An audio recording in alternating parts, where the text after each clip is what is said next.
Lahirnya peradaban di Sungai Kuning 6. Jauh sebelum Tiongkok dikenal sebagai salah satu negara terbesar di dunia, sebelum berdirinya tembok besar yang megah, sebelum munculnya para kaisar yang memerintah wilayah yang begitu luas, bahkan sebelum nama Tiongkok tercatat dalam sejarah dunia, sebuah kisah panjang telah dimulai di sebuah sungai yang dikenal sebagai Sungai Kuning atau Huanghe. Sungai ini mengalir sejauh ribuan kilometer melintasi dataran luas di bagian utara Tiongkok. Airnya membawa lumpur halus berwarna kekuningan yang berasal dari dataran tinggi Loess. Lumpur inilah yang selama ribuan tahun menjadikan tanah di sekitarnya sangat subur. Disinilah benih-benih salah satu peradaban tertua di dunia mulai tumbuh. Namun Sungai Kuning bukan hanya membawa kehidupan. Ia juga membawa bencana. Setiap kali hujan deras mengguyur daerah hulu, air sungai meluap tanpa ampun. Permukiman hanyut, ladang hancur, dan ribuan manusia kehilangan tempat tinggal. Karena itulah masyarakat kuno menjulukinya sebagai kesedihan Tiongkok. Ironisnya, sungai yang sama juga menjadi alasan mengapa manusia terus kembali ke wilayah itu. Tanahnya terlalu subur untuk ditinggalkan. Sekitar 8 hingga 10 ribu tahun yang lalu, kelompok-kelompok manusia mulai menetap di sepanjang lembah Sungai Kuning. Mereka tidak lagi hidup sepenuhnya sebagai pemburu dan pengumpul makanan. Sedikit demi sedikit mereka mulai bercocok tanam, memelihara hewan, membangun rumah permanen, dan membentuk komunitas yang semakin besar. Inilah awal perubahan besar dalam sejarah manusia di Asia Timur. Di berbagai wilayah sepanjang Sungai Kuning, lahirlah kebudayaan-kebudayaan awal seperti Yang Shao dan Longshan. Masyarakat Yang Shao dikenal sebagai petani yang menanam millet, sejenis biji-bijian yang mampu tumbuh dengan baik di tanah kering. Mereka juga membuat tembikar dengan motif-motif indah yang hingga kini masih dapat ditemukan oleh para arkeolog. Ribuan tahun kemudian muncul kebudayaan Longshan. Jika dibandingkan pendahulunya, masyarakat Longshan menunjukkan perkembangan yang jauh lebih maju. Mereka mulai membangun permukiman yang lebih besar. Beberapa desa bahkan dikelilingi tembok tanah sebagai bentuk perlindungan. Penggunaan batu giok sebagai simbol status sosial semakin berkembang. Teknik pembuatan keramik menjadi jauh lebih halus. Perubahan-perubahan kecil inilah yang perlahan membawa masyarakat menuju sebuah bentuk kehidupan yang lebih kompleks. Semakin banyak penduduk berarti semakin besar kebutuhan akan makanan. Semakin luas lahan pertanian berarti semakin penting kerja sama antar warga. Lambat laun, seseorang harus mengatur pembagian air. Harus ada yang mengawasi pembangunan bendungan. Harus ada yang menyelesaikan perselisihan. Dari sinilah cikal bakal pemerintahan mulai terbentuk.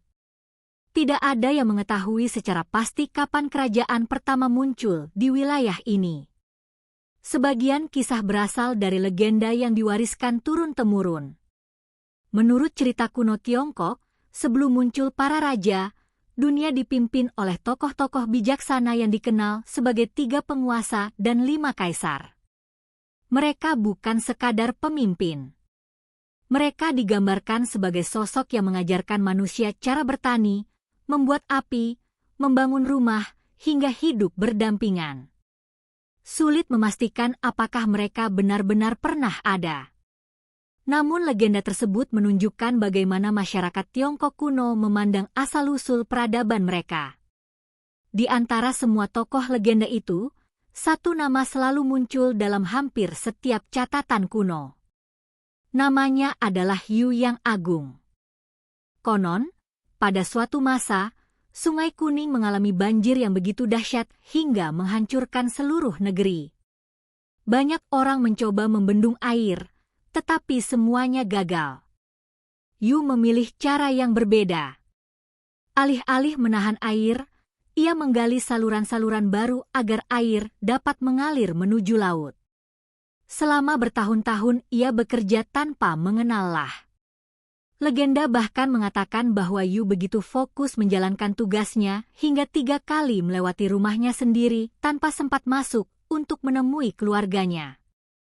Karena keberhasilannya mengendalikan banjir, masyarakat mengangkat Yu sebagai pemimpin.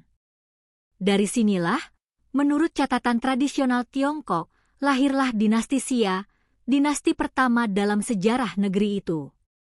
Namun benarkah dinasti Xia benar-benar pernah ada? Pertanyaan tersebut menjadi salah satu perdebatan terbesar dalam dunia arkeologi. Selama ratusan tahun, tidak ada bukti yang dapat memastikan keberadaan dinasti Xia. Semua informasi hanya berasal dari kitab-kitab yang ditulis berabad-abad setelah masa tersebut berlalu. Sebagian ilmuwan menganggap Xia hanyalah legenda. Namun sebagian lainnya percaya bahwa legenda itu mungkin didasarkan pada peristiwa nyata yang kemudian berkembang menjadi cerita rakyat.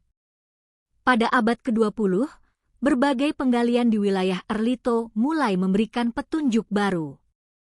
Di sana ditemukan sisa-sisa kota besar, istana, jalan raya, bengkel perunggu, hingga makam bangsawan yang berasal dari periode waktu yang hampir sama dengan perkiraan keberadaan dinasti Xia.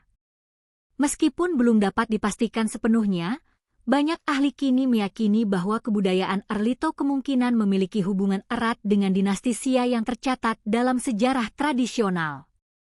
Penemuan tersebut menjadi titik balik penting. Legenda yang selama ribuan tahun dianggap sekadar cerita mulai memperoleh dukungan dari bukti arkeologi. Hal ini menunjukkan bahwa sejarah dan mitos seringkali saling berkaitan. Di balik setiap legenda, mungkin tersembunyi sepotong kebenaran yang menunggu untuk ditemukan. Seiring berkembangnya masyarakat di sepanjang Sungai Kuning, teknologi juga ikut berkembang. Mereka mulai menggunakan alat-alat dari batu yang lebih halus. Kemudian muncul penggunaan logam. Perunggu menjadi salah satu inovasi terbesar pada masa itu. Logam ini lebih kuat dibandingkan batu dan memungkinkan pembuatan senjata, alat pertanian, serta berbagai perlengkapan upacara yang jauh lebih baik. Perubahan teknologi membawa perubahan dalam kehidupan sosial. Desa-desa kecil mulai berkembang menjadi kota. Pemimpin lokal memperoleh kekuasaan yang lebih besar. Perdagangan mulai menghubungkan berbagai wilayah. Masyarakat tidak lagi hidup hanya untuk memenuhi kebutuhan sehari-hari. Mereka mulai membangun struktur pemerintahan, kepercayaan, dan budaya yang semakin kompleks. Semua perkembangan itu menjadi fondasi bagi lahirnya dinasti-dinasti besar yang kelak akan membentuk wajah Tiongkok selama ribuan tahun. Namun perjalanan menuju sebuah kekaisaran masih sangat panjang. Di balik perkembangan tersebut, muncul persaingan antar kelompok, perebutan kekuasaan, dan perubahan besar yang akan melahirkan salah satu dinasti paling berpengaruh dalam sejarah dunia kuno. Dinasti itu dikenal sebagai Shang. Mereka bukan hanya meninggalkan kota-kota besar. Mereka juga meninggalkan sesuatu yang sangat berharga bagi para sejarawan. Untuk pertama kalinya, tulisan-tulisan kuno mulai muncul. Dari sinilah sejarah Tiongkok tidak lagi hanya hidup dalam legenda. Ia mulai berbicara melalui bukti-bukti yang dapat dibaca hingga ribuan tahun kemudian. Dan pada bab berikutnya, kita akan menelusuri bagaimana dinasti Xia dan dinasti Shang membangun fondasi awal peradaban Tiongkok, menciptakan teknologi perunggu yang luar biasa, mengembangkan sistem pemerintahan, serta meninggalkan tulisan tertua yang menjadi awal dari aksara Tiongkok modern. Dinasti Xia dan Shang, antara legenda, perunggu, dan lahirnya sejarah 6. Matahari mulai menyinari dataran luas di sepanjang Sungai Kuning. Asap tipis perlahan naik dari perapian rumah-rumah penduduk. Di kejauhan, para petani telah berada di ladang sejak fajar, sementara para pengrajin mulai menyalakan tungku peleburan logam yang akan bekerja sepanjang hari. Peradaban di Tiongkok kuno terus berkembang. Desa-desa kecil yang dahulu berdiri sendiri kini mulai terhubung satu sama lain. Penduduk semakin bertambah. lahan pertanian semakin luas. Perdagangan mulai berkembang, dan bersama dengan itu, muncul kebutuhan akan seorang pemimpin yang mampu mengatur masyarakat dalam skala yang lebih besar. Disinilah sejarah mulai bercampur dengan legenda. Menurut catatan kuno Tiongkok, setelah Hiu yang Agung berhasil mengendalikan banjir Sungai Kuning, ia mendirikan sebuah kerajaan yang dikenal sebagai dinasti Xia. Dinasti ini dipercaya menjadi dinasti pertama dalam sejarah Tiongkok dan diperkirakan berdiri sekitar tahun 2070 sebelum Masehi. Namun berbeda dengan dinasti-dinasti yang muncul setelahnya, keberadaan dinasti Xia masih menjadi salah satu topik yang paling banyak diperdebatkan oleh para sejarawan. Selama berabad-abad, nama Xia hanya dikenal melalui naskah-naskah kuno seperti Shiji atau catatan sejarah agung karya Sima Qian yang ditulis lebih dari 1000 tahun setelah masa dinasti Xia diperkirakan berakhir.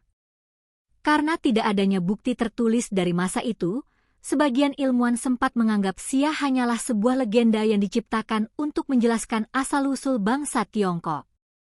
Namun pandangan tersebut mulai berubah ketika penggalian arkeologi dilakukan di Erlito, Provinsi Henan. Di bawah lapisan tanah yang telah terkubur selama ribuan tahun, para arkeolog menemukan sisa-sisa sebuah kota besar yang diperkirakan berasal dari sekitar tahun 1900 hingga 1500 sebelum Masehi. Kota itu bukan sekadar permukiman biasa. Di sana ditemukan kompleks istana yang luas, jalan-jalan utama yang dirancang dengan rapi, bengkel peleburan perunggu, makam-makam bangsawan, hingga berbagai benda mewah yang menunjukkan adanya kelompok elit dalam masyarakat.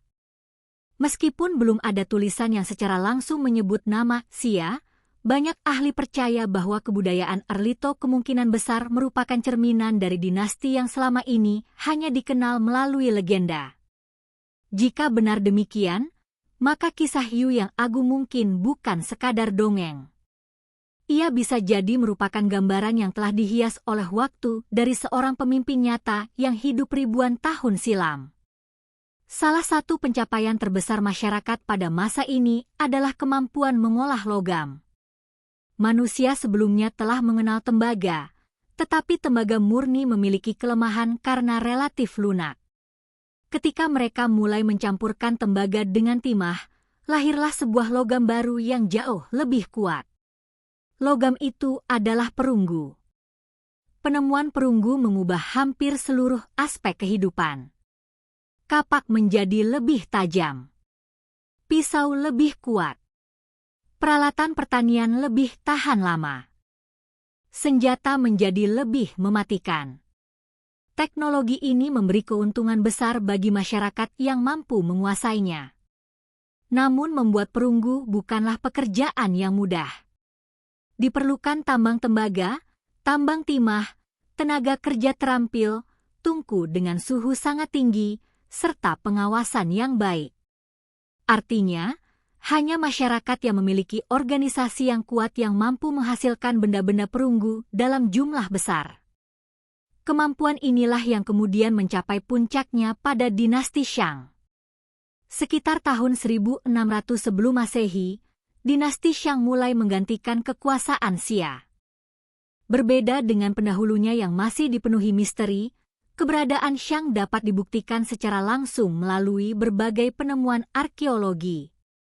Salah satu situs terpenting adalah Hinsu, ibu kota terakhir dinasti Shang yang ditemukan di dekat kota Anyang. Penggalian di wilayah tersebut menghasilkan ribuan artefak yang membuka jendela menuju kehidupan masyarakat lebih dari 3000 tahun yang lalu. Di sana ditemukan istana-istana megah, bengkel logam, makam kerajaan, kereta perang, senjata, hingga benda-benda ritual yang dibuat dengan tingkat keahlian luar biasa. Namun penemuan paling berharga bukanlah emas ataupun perunggu, melainkan tulang. Tulang-tulang ini berasal dari tulang bahu sapi dan tempurung kura-kura. Sekilas tampak biasa. Namun ketika dibersihkan, permukaannya dipenuhi oleh simbol-simbol yang diukir dengan sangat rapi. Inilah yang kini dikenal sebagai oracle bones atau tulang ramalan. Benda sederhana ini mengubah seluruh pemahaman dunia mengenai sejarah Tiongkok. Para pendeta Shang menggunakan tulang tersebut untuk meminta petunjuk kepada para leluhur dan para dewa. Mereka akan mengukir pertanyaan pada permukaannya. Misalnya, apakah panen tahun ini akan berhasil? Apakah perang yang akan datang membawa kemenangan? Atau apakah hujan akan turun dalam waktu dekat? Setelah itu tulang dipanaskan hingga retak. Bentuk retakan tersebut kemudian ditafsirkan sebagai jawaban dari dunia roh. Yang luar biasa, seluruh proses itu dicatat dalam bentuk tulisan. Tulisan inilah yang menjadi bentuk paling awal dari aksara Tiongkok yang masih memiliki hubungan dengan karakter Hanzi modern yang digunakan hingga sekarang. Dengan ditemukannya ribuan tulang ramalan, sejarah dinasti Shang tidak lagi bergantung pada legenda. Ia berbicara langsung melalui tulisan yang dibuat oleh orang-orang yang hidup pada zamannya. Bagi para arkeolog, penemuan ini setara dengan menemukan suara asli dari masa lalu. Melalui tulisan tersebut, kita mengetahui nama beberapa raja Shang, ritual keagamaan mereka, peperangan yang mereka lakukan, hingga kegiatan sehari-hari kerajaan. Dinasti Shang dipimpin oleh seorang raja yang memiliki dua peran sekaligus. Ia adalah penguasa politik sekaligus pemimpin spiritual. Masyarakat percaya bahwa raja mampu berkomunikasi dengan roh para leluhur yang akan memberikan perlindungan kepada kerajaan. Karena itulah penghormatan kepada leluhur menjadi bagian yang sangat penting dalam kehidupan masyarakat Shang. Tradisi ini bahkan terus bertahan hingga ribuan tahun kemudian dan masih dapat ditemukan dalam budaya Tiongkok modern. Selain kepercayaan kepada leluhur, dinasti Shang juga dikenal sebagai penghasil benda-benda perunggu terbaik di dunia kuno. Bejana ritual mereka dihiasi ukiran yang sangat rumit. Beberapa di antaranya memiliki berat ratusan kilogram. Untuk membuat satu bejana seperti itu diperlukan ribuan jam kerja serta keterampilan luar biasa.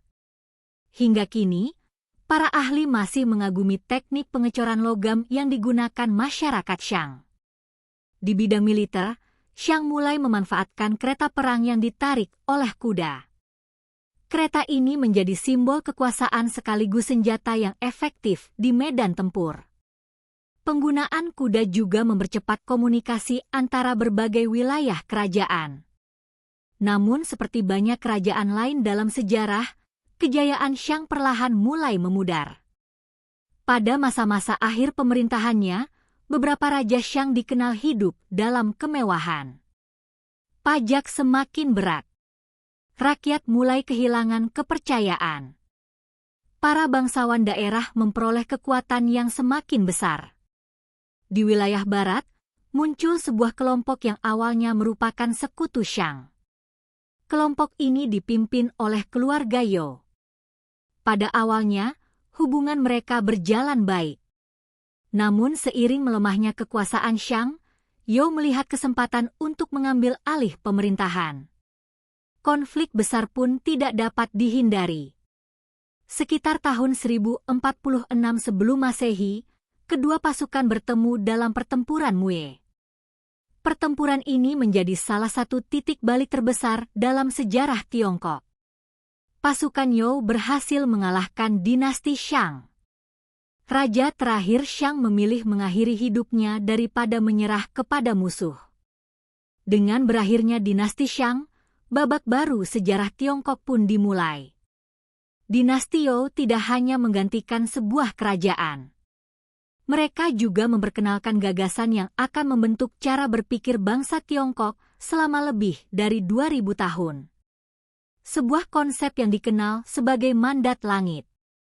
Konsep inilah yang akan menentukan siapa yang berhak menjadi penguasa, mengapa sebuah dinasti bisa runtuh, dan bagaimana sejarah Tiongkok terus bergerak dari satu dinasti menuju dinasti berikutnya. Dinasti You, mandat langit dan lahirnya para pemikir besar 5. Ketika asap peperangan di pertempuran Mue mulai menghilang, sebuah babak baru dalam sejarah Tiongkok pun dimulai. Dinasti Shang yang telah berkuasa selama berabad-abad akhirnya runtuh. Di atas reruntuhan kerajaan itu, berdirilah sebuah dinasti baru yang kelak menjadi salah satu pemerintahan terpanjang dalam sejarah dunia. Dinasti itu adalah Youo. Berbeda dengan para penguasa sebelumnya, pemimpin dinasti Youo menyadari bahwa memenangkan peperangan saja tidak cukup untuk mempertahankan kekuasaan. Mereka membutuhkan sesuatu yang jauh lebih kuat daripada pedang.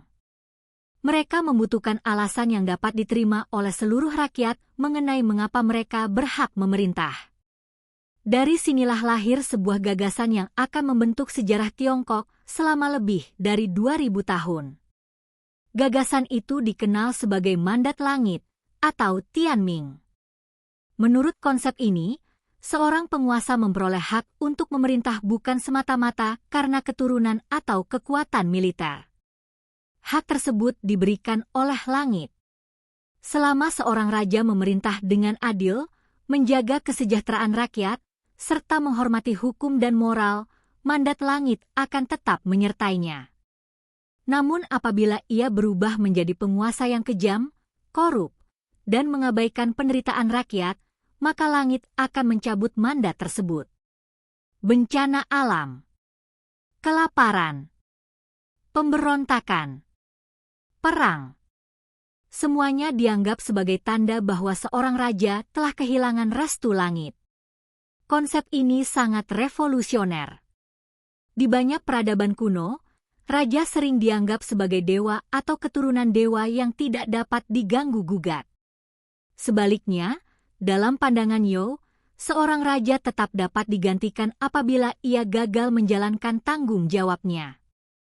Dengan menggunakan konsep mandat langit, dinasti Youo membenarkan penggulingan dinasti Shang. Mereka menyatakan bahwa raja terakhir Shang telah hidup dalam kemewahan, menindas rakyat, dan melupakan kewajibannya. Karena itulah langit memberikan mandat kepada Youo. Konsep tersebut ternyata sangat kuat. Selama ribuan tahun berikutnya, hampir setiap dinasti baru di Tiongkok menggunakan mandat langit sebagai dasar legitimasi kekuasaan mereka. Pada masa awal pemerintahannya, yang dikenal sebagai Youo Barat, kerajaan berkembang dengan sangat pesat. Wilayah kekuasaan mereka jauh lebih luas dibandingkan dinasti Shang.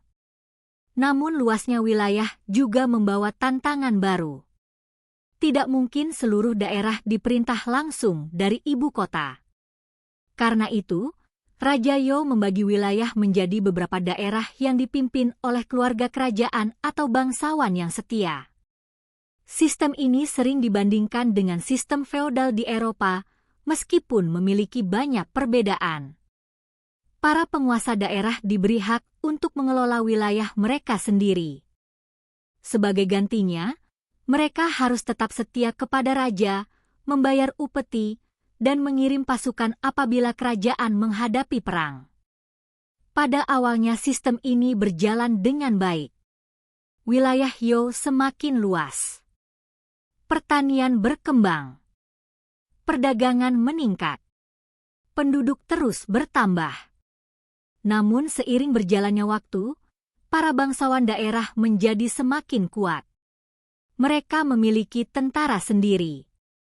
Mereka mengumpulkan pajak sendiri.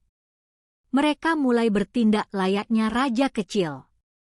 Sementara itu, kekuasaan raja di ibu kota perlahan melemah. Situasi berubah drastis ketika ibu kota Youo diserang oleh suku-suku dari utara. Raja terbunuh. Keluarga kerajaan terpaksa memindahkan ibu kota ke arah timur. Peristiwa ini menandai dimulainya Youo Timur, sekaligus membuka salah satu periode paling menarik dalam sejarah Tiongkok. Walaupun kekuasaan pusat melemah, justru pada masa inilah muncul berbagai pemikiran yang akan mengubah dunia. Periode ini dikenal sebagai zaman musim semi dan gugur, kemudian dilanjutkan dengan zaman negara-negara berperang. Nama tersebut menggambarkan situasi politik yang penuh persaingan. Puluhan bahkan ratusan negara kecil saling berebut pengaruh. Aliansi dibentuk, kemudian dihancurkan. Perang terjadi hampir setiap tahun. Namun di tengah kekacauan itu, muncul sebuah ledakan intelektual yang luar biasa. Para filsuf mulai bertanya, bagaimana seharusnya seorang pemimpin memerintah?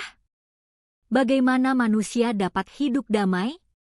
Apa arti keadilan? Bagaimana cara menciptakan masyarakat yang harmonis? Pertanyaan-pertanyaan inilah yang melahirkan era yang dikenal sebagai 100 aliran pemikiran. Salah satu tokoh paling berpengaruh adalah Konfusius atau Kongfuzi. Ia lahir sekitar tahun 551 sebelum Masehi. Konfusius hidup pada masa ketika peperangan terjadi di mana-mana. Ia melihat bagaimana para penguasa lebih sibuk memperluas wilayah daripada memperhatikan kesejahteraan rakyat. Menurut Konfusius, masalah terbesar bukan terletak pada kurangnya kekuatan militer. Masalah terbesar adalah hilangnya moral. Ia mengajarkan bahwa seorang pemimpin harus memberi teladan. Seorang ayah harus menyayangi keluarganya. Seorang anak harus menghormati orang tuanya. Seorang pejabat harus jujur. Dan setiap orang harus menjalankan kewajibannya dengan penuh tanggung jawab. Ajarannya kemudian dikenal sebagai Konfusianisme. Hingga hari ini, nilai-nilai tersebut masih memengaruhi budaya Tiongkok, Korea, Jepang, Vietnam, dan berbagai negara Asia Timur lainnya. Di waktu yang hampir bersamaan, muncul seorang tokoh lain yang memiliki pandangan sangat berbeda. Namanya adalah Laozi. Jika Konfusius percaya pada pentingnya aturan dan tatanan sosial, Laozi justru mengajarkan bahwa manusia seharusnya hidup selaras dengan alam. Ia memperkenalkan konsep Dao yang berarti jalan. Menurutnya, semakin manusia memaksakan kehendaknya terhadap dunia, semakin banyak kekacauan yang muncul. Sebaliknya, kehidupan akan menjadi harmonis apabila manusia mengikuti keseimbangan alam. Pemikiran Laozi kemudian berkembang menjadi Taoisme, salah satu filsafat terbesar dalam sejarah Tiongkok. Selain Konfusianisme dan Taoisme, muncul pula berbagai aliran lain. Ada Mohisme, yang mengajarkan kasih sayang universal. Ada legalisme, yang percaya bahwa manusia pada dasarnya harus diatur dengan hukum yang tegas. Setiap pemikiran menawarkan solusi berbeda terhadap masalah yang dihadapi masyarakat saat itu. Meskipun masa Yao Timur dipenuhi peperangan, periode ini justru menjadi salah satu zaman paling kreatif dalam sejarah manusia. Kemajuan tidak hanya terjadi dalam bidang filsafat. Teknologi juga berkembang pesat. Penggunaan besi mulai menggantikan perunggu. Alat pertanian menjadi lebih kuat. Produksi makanan meningkat. Jumlah penduduk bertambah. Teknik irigasi berkembang. Perdagangan semakin ramai. Koin logam mulai digunakan sebagai alat pembayaran. Jalan-jalan diperbaiki. Kota-kota tumbuh menjadi pusat ekonomi yang semakin besar. Namun di balik semua kemajuan tersebut, satu masalah tetap belum terselesaikan. Tiongkok masih terpecah menjadi banyak negara. Masing-masing ingin menjadi yang paling kuat. Peperangan berlangsung selama ratusan tahun tanpa henti. Lambat laun, negara-negara kecil mulai ditaklukkan oleh kerajaan yang lebih besar. Persaingan semakin sengit. Hingga akhirnya hanya tersisa beberapa kerajaan utama yang saling berhadapan. Dari semua kerajaan itu, ada satu negara yang berkembang sangat cepat.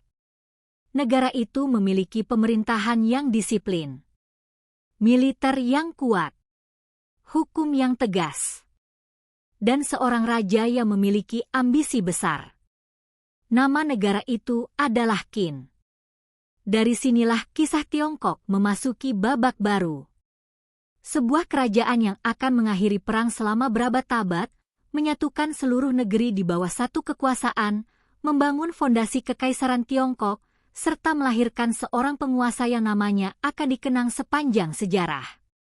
Ia adalah Qin Shi Huang, Kaisar pertama Tiongkok. Dari dinasti awal menuju lahirnya Kekaisaran Tiongkok 6. Selama berabad-abad, tanah Tiongkok tidak pernah benar-benar tenang. Kerajaan demi kerajaan saling berebut wilayah. Aliansi dibentuk lalu dihancurkan. Kota-kota berpindah tangan.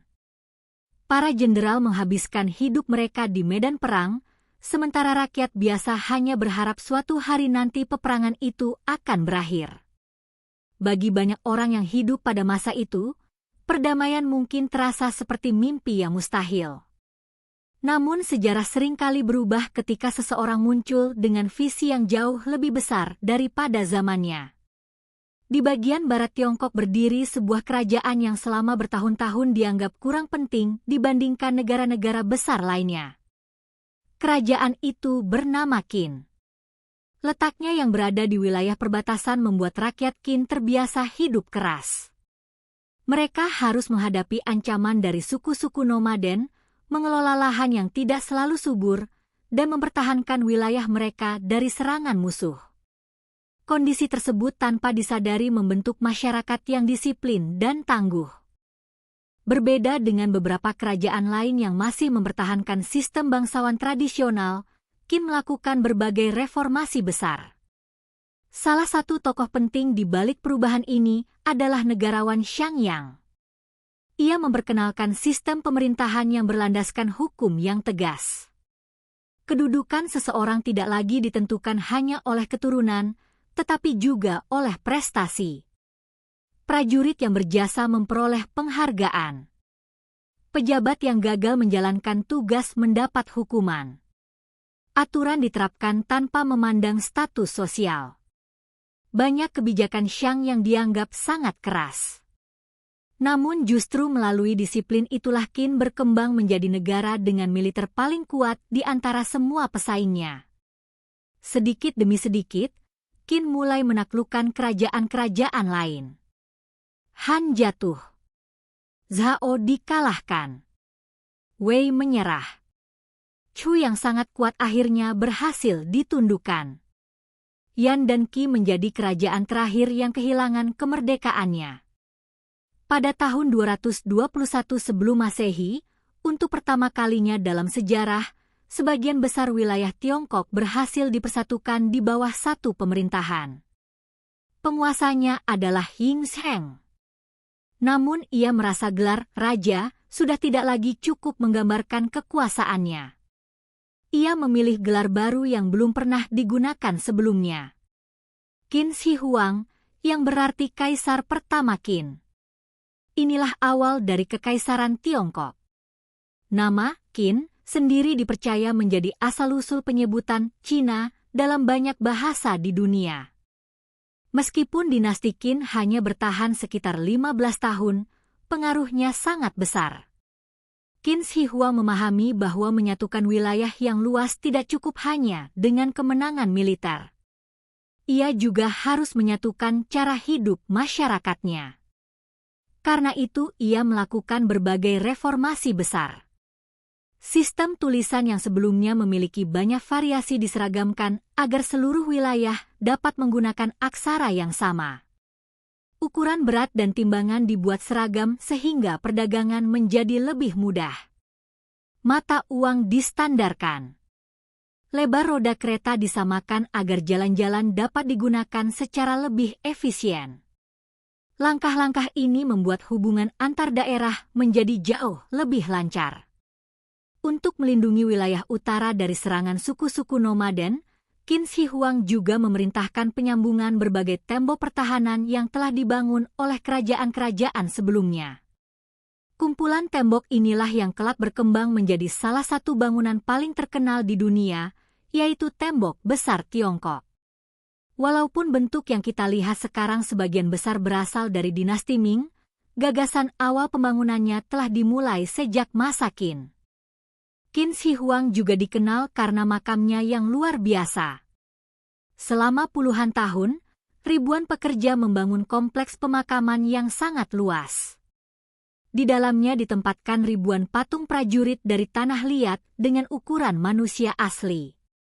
Setiap wajah dibuat berbeda. Setiap prajurit memiliki ekspresi yang unik. Pasukan ini kini dikenal sebagai Terracotta Army. Penemuannya pada tahun 1974 menjadi salah satu penemuan arkeologi terbesar abad ke-20. Hingga kini, sebagian besar kompleks makam Qin Shi Huang bahkan belum digali karena para ilmuwan khawatir teknologi modern belum mampu menjaga artefak yang mungkin masih tersembunyi di dalamnya. Namun di balik segala pencapaiannya, pemerintahan Qing juga memiliki sisi gelap. Hukum diterapkan dengan sangat keras. Pekerjaan pembangunan dilakukan secara besar-besaran dengan mengerahkan tenaga rakyat. Ribuan orang kehilangan nyawa dalam berbagai proyek pembangunan. Pajak yang tinggi serta kerja paksa menimbulkan ketidakpuasan di berbagai daerah. Tidak lama setelah Qin Shi Huang wafat pada tahun 210 sebelum Masehi, berbagai pemberontakan mulai bermunculan. Dinasti Qin akhirnya runtuh hanya beberapa tahun kemudian. Meskipun singkat, fondasi yang dibangun Qin tidak ikut hilang. Sebaliknya, dinasti berikutnya, yaitu Han, mempertahankan banyak sistem pemerintahan Qin sambil mengurangi kebijakan-kebijakan yang terlalu keras. Dari sinilah Kekaisaran Tiongkok berkembang menjadi salah satu peradaban paling berpengaruh di dunia selama lebih dari 2000 tahun. Ketika kita melihat kembali perjalanan panjang dari Sungai Kuning hingga berdirinya Kekaisaran Qin, kita dapat memahami bahwa sejarah Tiongkok bukanlah kisah tentang satu orang atau satu dinasti. Ia adalah hasil dari ribuan tahun perkembangan. Dimulai dari para petani yang membuka lahan di tepi sungai. Diteruskan oleh para pengrajin yang menguasai teknologi perunggu.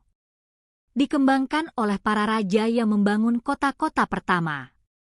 Diperkaya oleh para filsuf seperti Konfusius dan Laozi yang mengajarkan nilai-nilai moral dan kebijaksanaan. Dan akhirnya dipersatukan oleh seorang kaisar yang mengubah peta politik Asia Timur untuk selamanya. Warisan dinasti-dinasti awal ini masih terasa hingga sekarang. Aksara Tiongkok modern berakar pada tulisan yang diukir di tulang ramalan dinasti Shang. Konsep pemerintahan yang bertanggung jawab kepada rakyat berakar pada mandat langit dari dinasti Youo. Banyak nilai tentang keluarga, pendidikan, etika, dan penghormatan kepada leluhur masih menjadi bagian penting dalam budaya Tiongkok dan berbagai negara Asia Timur. Semua itu bermula dari masyarakat yang hidup ribuan tahun lalu di sepanjang Sungai Kuning. Sejarah mengajarkan bahwa tidak ada peradaban besar yang lahir dalam semalam. Setiap pencapaian dibangun oleh generasi demi generasi. Setiap kemajuan lahir dari kerja keras, inovasi, dan kemampuan manusia untuk belajar dari masa lalu. Dinasti awal Tiongkok menjadi bukti bahwa fondasi sebuah bangsa dapat bertahan jauh lebih lama daripada para penguasanya. Kerajaan datang dan pergi. Dinasti berganti. Namun gagasan, budaya, ilmu pengetahuan, dan nilai-nilai yang mereka tinggalkan mampu melintasi ribuan tahun hingga mencapai dunia modern. Terima kasih telah mengikuti perjalanan panjang menelusuri lahirnya dinasti-dinasti awal Tiongkok. Semoga kisah ini menambah wawasan dan membuat kita semakin memahami bagaimana salah satu peradaban terbesar di dunia membangun fondasinya sejak ribuan tahun yang lalu. Jika Anda menyukai dokumenter sejarah seperti ini, jangan lupa tekan tombol like, subscribe, dan aktifkan lonceng notifikasi agar tidak ketinggalan kisah-kisah menarik tentang peradaban kuno, kerajaan besar, dan tokoh-tokoh yang mengubah jalannya sejarah. Bagikan juga video ini kepada teman dan keluarga agar semakin banyak orang dapat menikmati dan belajar dari perjalanan luar biasa umat manusia. Sampai jumpa di dokumenter sejarah berikutnya. Teruslah menjelajahi masa lalu, karena semakin kita memahami sejarah, semakin kita mampu memahami dunia tempat kita hidup saat ini. Ia adalah hasil dari ribuan tahun perkembangan. dimulai dari para petani yang membuka lahan di tepi sungai. Diteruskan oleh para pengrajin yang menguasai teknologi perunggu. Dikembangkan oleh para raja yang membangun kota-kota pertama. Diperkaya oleh para filsuf seperti Konfusius dan Laozi yang mengajarkan nilai-nilai moral dan kebijaksanaan. Dan akhirnya dipersatukan oleh seorang kaisar yang mengubah peta politik Asia Timur untuk selamanya. Warisan dinasti-dinasti awal ini masih terasa hingga sekarang. Aksara Tiongkok modern berakar pada tulisan yang diukir di tulang ramalan dinasti Shang. Konsep pemerintahan yang bertanggung jawab kepada rakyat berakar pada mandat langit dari dinasti You.